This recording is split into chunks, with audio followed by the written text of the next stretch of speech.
And here we are again, my friends. I mean, where does the time go? We are but days away from WrestleMania 37, and it's the second WrestleMania that's going over 2 nights. And this time, 365 days ago, we were all stood here doing the predictions like, what the hell is going on? We're not going to have fans. It's a bit like in Jurassic Park when you see a T-Rex, just don't move, and hopefully everything will be okay. But this time we are going to have fans, even if it is a restricted number. I'm not going to lie, that's my biggest excitement when it comes to Mania 37. I just want to see real people in a real crowd. But that aside, what else is going to happen on the show? Well, I've opened my brain, and I'm about to try and essentially guess. Let's predict WrestleMania 37. So we will start with night 1 for obvious reasons. That just makes perfect sense. And I truly believe that Drew McIntyre versus Bobby Lashley for the WWE title is going to kick things off, because Drew McIntyre finally, after all this time, deserves someone to go, oh, where's Drew McIntyre? I can't believe it. As opposed to, once again, deathly silence whenever he does anything as the champion. And that is the position you want to be in, because hopefully people will be so jazzed to see some live wild wrestling entertainment, they will go crazy. And it's for this very reason, while somewhat happily and somewhat sadly, Bobby Lashley gonna lose his title. That's the main issue with this program. It is just the wrong place at the wrong time, because now that Bob is the champ, I want him to have a hearty reign. But you've got to give it back to Drew McIntyre here for everything that I've just said. Imagine he beats Brock Lesnar a year ago to nobody, then he has all this great feud with Randy Orton, he wins it, he loses it, he wins and loses it, he beats the ass of Sheamus for a while, and then he gets defeated here when actual people are watching. That's just going to feel deflating, that's not going to feel satisfying, and never forget, when it comes to WrestleMania, it's meant to make you feel all warm and fuzzy in your tum-tum. And I've seen the rumours, I have seen the fantasy booking, maybe the Hurt Business didn't really break up, and Cedric Alexander and Shelton Benjamin will help Lashley retain. If we did do that, I will do a backflip because I think it's brilliant. So if I'm wrong here, I'm happy to be wrong. But again, I really don't think that's going to happen. Instead, WWE just broke them up, and it was really dumb. Night 1 is also giving us part 1 of everything going down with the women's tag team titles. And I think, I could be absolutely wrong here, that it's Dana Brooke and Mandy Rose versus Tamina, there's nobody meaner, and Natalya, versus the Riot Squad, versus Carmella and Billie Kay potentially, versus Lana and Naomi, although I may have already said Lana and Naomi. It is just a bunch of random teams, and all of it is very confusing. And yes, the winner here will then go on to night 2 to face off against Nia Jax and Shayna Baszler, and that's why now I am going to get on my crazy horse, and I'm going to predict that Charlotte Flair and Bayley are a random surprise team in this. They win on Saturday night, they move on to Sunday night, and they become the tag team champions. That's all I'm going to say about it. I mean, this whole thing has been nuts from day one. You may as well end it on a nuts note. Swing is the thing when it comes to April 2, because we are getting Seth Rollins versus Cesaro, and I am so excited about this match, even though the build has mostly been, like I say, hey man, I'm going to swing you. And the guy says, well, I don't want to be swung, let's have a fight. But how can this be bad? I mean, seriously, for starters, it's Cesaro's first ever singles match at WrestleMania, so he's going to be fired up. And if you go through Rollins' matches at the Showcase of the Immortals, I don't think he's ever had a bad performance. The big question, of course, is who wins here, but surely you give it to the Swiss Superman, because Seth Rollins has kind of entered that territory, especially as a bad guy, when he's untouchable. Let's say he gets neutralized or swung or whatever, 1, 2, 3. The next night or Friday, he just comes out on SmackDown with a stupid suit. It's like, and it makes all those weird noises, and you'll just forget about it, whereas Cesaro could hopefully finally use this to climb up that ladder rung by damn rung, and finally get a championship, or finally, to be honest, just get something. But I do think this is going to be one of the best matches over both nights, and I am sticking with my man, Europeans forever. Not really, the world, bring it together, love all around. I'm going with Cesaro. The Raw Tag Team Championships are also going to be on the line as the New Day defend them against Omos and AJ Styles, and I get that I'm in the minority here, but I've enjoyed everything beforehand. I'm very excited about seeing Omos in the ring. I just think there's something very likable about the guy. I think this is going to be great. And I also think that AJ Styles and Omos are going to win, because if you remember on Raw, the commentators couldn't help but go, AJ Styles, he's lost so many matches in a row, what a loser. And then they spat on his face, and usually you only do that because you're about to rectify it by winning yourself a nice shiny belt. And also, that's exactly what we should do, because A, the New Day can lose it, they're kind of in Seth Rollins territory, but also, if we're going to push Omos as this big, threatening, terrifying man, he can't lose in his debut. That would absolutely suck. I don't know what he's going to be like in the ring either, but I know Styles is great, I know Xavier Woods is great, I know Kofi Kingston is great, and therefore when I do the wrestling maths, it equals great. Although I don't think I can say the same when it comes to Braun Strowman versus Shane McMahon in a steel cage. Now, it is only the second time we've had a steel cage match at WrestleMania, so that's kind of exciting, but I just can't get past the fact, I know I talk about this all the time, that we literally went, oh, I've got a funny tagline, Braun versus Brains, and then they created a feud. I mean, I don't feel sorry for Braun Strowman just because someone kept calling him stupid.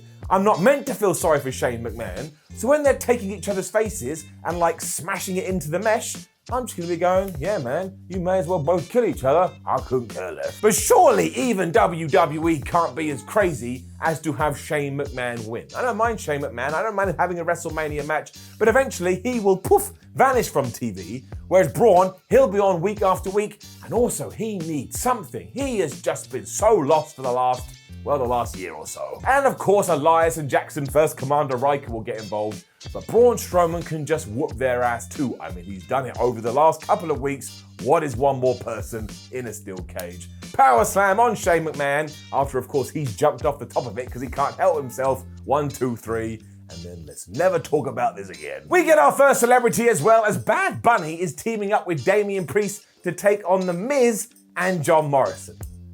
What a crazy, crazy world we're living in. Really, we should be a little bit more perplexed about this, like, oh my gosh, who's going to win? But The Miz and Morrison lose all the time. Like, even when The Miz became WWE champion, he lost within a week. And because Bad Bunny is your celebrity, I think if you're one of the people that likes to bet on WrestleMania, you can have a Simon Miller guarantee here, hashtag not a guarantee, bet on Bad Bunny and Damian Priest. Also, out of all these four, do you know who actually the most important person is? Damian Priest. This is like his first big match on the main roster. Surely you gotta put him over. Otherwise, what is the point? He's clearly really good, but he's gotta have some momentum. So you can just have Bad Bunny do some kind of move to The Miz, and then Damian Priest can hit the lights on John Morrison. 1, 2, 3, and once again, we just say goodbye. And all this does mean that I am predicting that Sasha Banks versus Bianca Belair for the SmackDown Women's title will main event night 1. And you bet your ass it should do.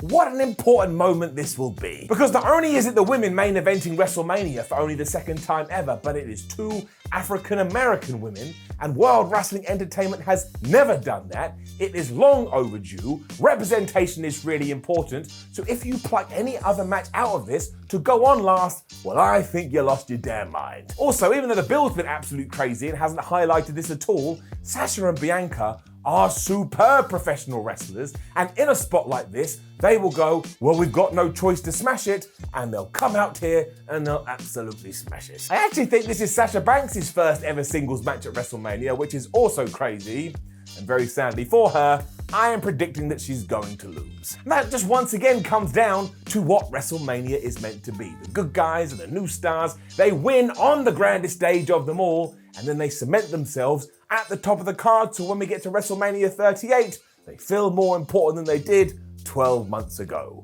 And that's what we should be doing with Bianca Belair. And just keep it simple too. Just let them have a really good match, and then she hits the KOD 1, 2, 3. And if you want to do a bunch of rematches and even have Sasha Banks retain the title down the line because WWE can't help themselves, that's cool, but I need this visual.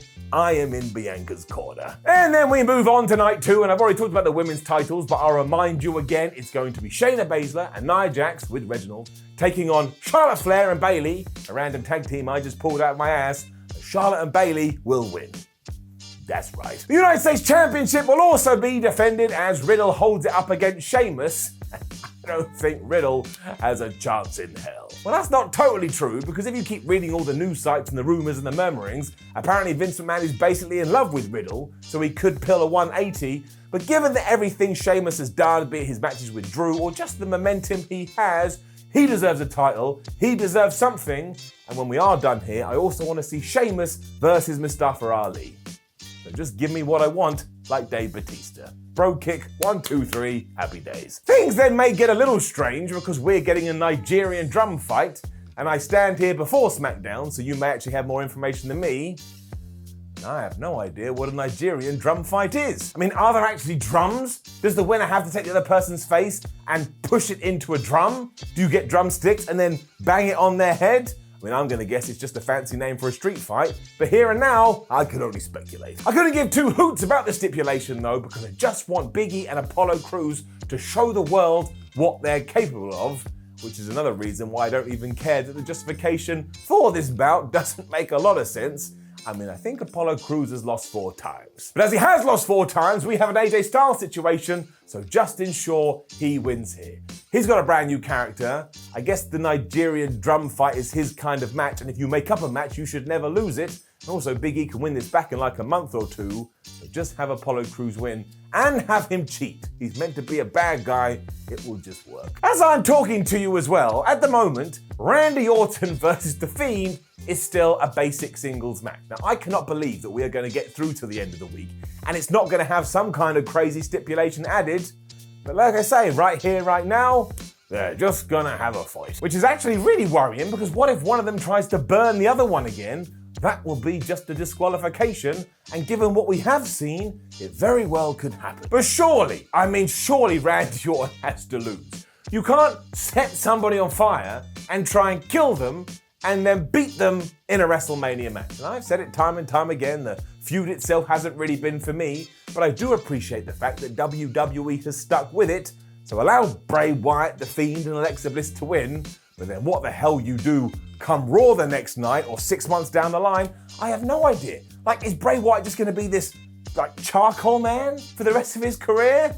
I don't think that has a lot of legs. And in terms of a finish, you tell me maybe Bray gets a gun and he just shoots Orton right in the head. Next up is what could be my most anticipated match over the 2 days, and it's Kevin Owens versus Sami Zayn. I don't even care that Logan Paul is in the corner. I'm just gonna forget about him and get excited about this. Because if you know about their history outside of WWE, their whole careers have been building to this moment, and they have such good chemistry together, and I don't think I've ever seen them have a bad match. I think this genuinely could be a match of the year contender. That's right, getting all hyperbole up in here. And I'm sure that either Logan Paul's gonna take a stunner or attack Sami Zayn, because Sami Zayn's a crazy conspiracy theorist. And yes, Kevin Owens will win, mostly because Sami Zayn always loses. Also, that would tie into his documentary, which I presume he will debut the following SmackDown. But even if Sami Zayn did win here, I am not gonna give 2 hoots. That's why I love people like this. I'm so into both of their characters,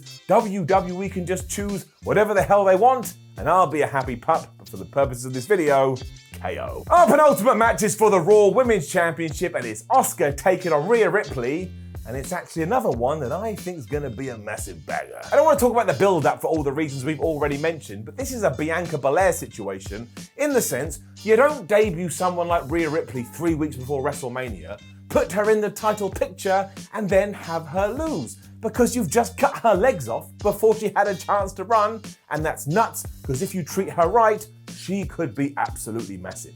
I mean, just look at her, she screams pro wrestler. And it is kind of a shame when it comes to Asuka, because WWE's given her nothing when it comes to her own championship reign, but they'll still have a good match, and that's all that matters. And also, no matter where you go next, Asuka will always be used in some fashion, because she's got the skills and she's got the talent. But just allow Rhea to hit any of her big moves and get the 1, 2, 3, let her be dominant and let her be a dominant champion. I don't want no Gaga, and I don't want no funny business. Team Rhea. Which leaves us with just one match, which of course is the contest between 3 psychopaths, Daniel Bryan taking on Edge, taking on Roman Reigns, to see who walks away as the Universal Champion. Now in terms of the whole package, this is what WWE has handled the best, and I can't wait to see what direction they're going to go in. Now the obvious thing to say is that, Daniel Bryan's only been added to this match, so Edge can kill Daniel Bryan and protect Roman Reigns. Well, let's say that is true. Who has a problem with that? Because you should be protecting the tribal chief at the moment. He's been on fire, and when he does take his first loss, it should probably come in a singles. Edge winning the Universal Championship would be an incredible end to that story. The man was never meant to wrestle again. And Daniel Bryan, he's just another one of these bulletproof guys. He could lose, from now until 2057, and I will still wake up in the morning and go, Daniel Bryan's wrestling, I want to win that match. He is one of the best ever. And I actually do think that's how it's gonna go. I do believe that Edge will pin Daniel Bryan, because then you can just have Roman Reigns do a bunch of stuff, and you could even do a singles match between Edge and Daniel Bryan. The Roman Reigns shouldn't have the title after WrestleMania, but he also shouldn't lose So yes, I will sit on this fence and I will agree with everyone who has said the same. If the Rated R superstar does get defeated though, I do think there's a wonderful, tragic irony to that because he came so close and then it was snapped away from his grasp. It's a little bit like Shakespeare. Nothing like Shakespeare. So there you go, there is the entire WrestleMania 37 card predicted, I think, as we've seen on other videos. Sometimes I forget, but there is just a lot going on. Now make sure that you get in the comments and let me know your predictions. I will make sure to keep an eye on them, and if anybody absolutely smashes that, well, I will just send you a bundle of love. Also, please do like the video, share the video, and subscribe, and head over to whatculture.com to stay up to date with everything when it comes to WrestleMania. You can do the same on social media. Make sure you track us down, and to get into the WrestleMania spirit, watch another video. We are locked and we are ready. My name is Simon for What Culture. Thank you very much for joining me as always. And of course, I will see you over WrestleMania weekend. But just in case you don't get here on time, make sure you enjoy yourself. Make sure you have the best time of your damn life.